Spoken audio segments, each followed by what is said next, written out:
कानपुर में hair transplant surgery के बाद दो इंजीनियर की मौत से डॉक्टर अनुष्का तिवारी चर्चा में हैं।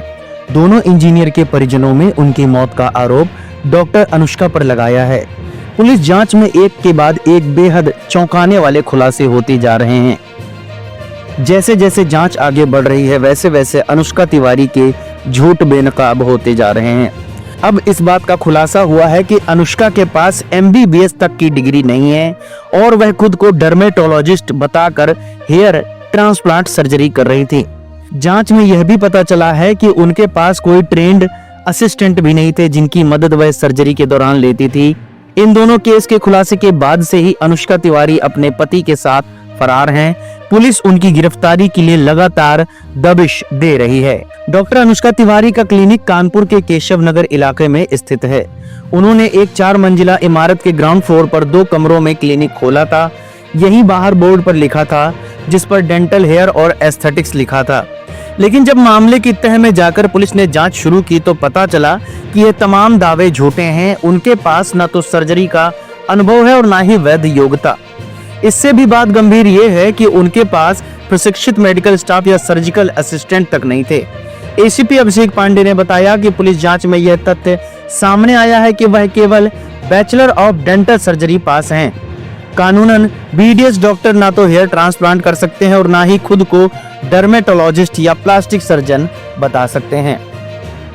इस मामले में एक और गंभीर बात यह है कि अनुष्का तिवारी के पति सौरभ तिवारी भी क्लिनिक में उनके साथ बैठते थे। सौरभ तिवारी MDS हैं, लेकिन प्लास्टिक सर्जन या डर्मेटोलॉजिस्ट नहीं हैं। इसके बावजूद वह इस सर्जिकल क्लिनिक का हिस्सा थे। मृतक इंजीनियर विनीत दुबे की पत्नी जया त्रिपाठी ने आरोप लगाया है कि सौरभ तिवारी भी इस पूरे रैकेट में भागीदार रहे होंगे। यह भी संदेह है कि उनकी जानकारी में सब कुछ होते हुए भी वह अपनी पत्नी का साथ दे रहे थे। यह सहयोग भी कानून की नजर में अपराध की श्रेणी में आता है। हाल ही में पनकी पावर हाउस के इंजीनियर विनीत दुबे और इंजीनियर मयंक कटियार की मौत के बाद यह मामला सुर्खियों में आया। दोनों मामलों में परिवार वालों ने सीधा आरोप अनुष्का तिवारी पर लगाया है। विनीत दुबे की पत्नी जया त्रिपाठी की शिकायत पर रावतपुर थाने में मामला दर्ज किया गया है।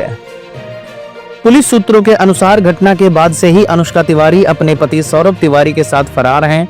दोनों ने अपने मोबाइल बंद कर लिए हैं और लोकेशन भी ट्रेस नहीं हो रही।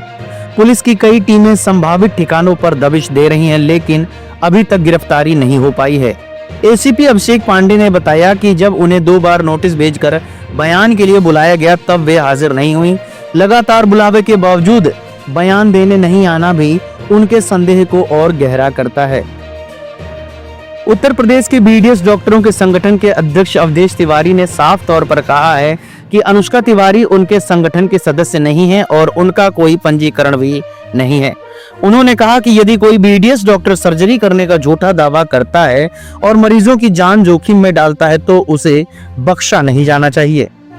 DCP दिनेश त्रिपाठी ने इस मामले को गंभीरता से लेते हुए कानपुर के CMO को भी पत्र लिखा है। उन्होंने पूछा है कि आखिर कैसे अनुष्का तिवारी को हेयर ट्रांसप्लांट क्लिनिक चला रही थीं। उनके क्लिनिक का बोर्ड, सर्जिकल दावे सब कुछ झूठ पर आधारित था। CMO की रिपोर्ट आने के बाद ही इस पर कार्रवाई की जाएगी।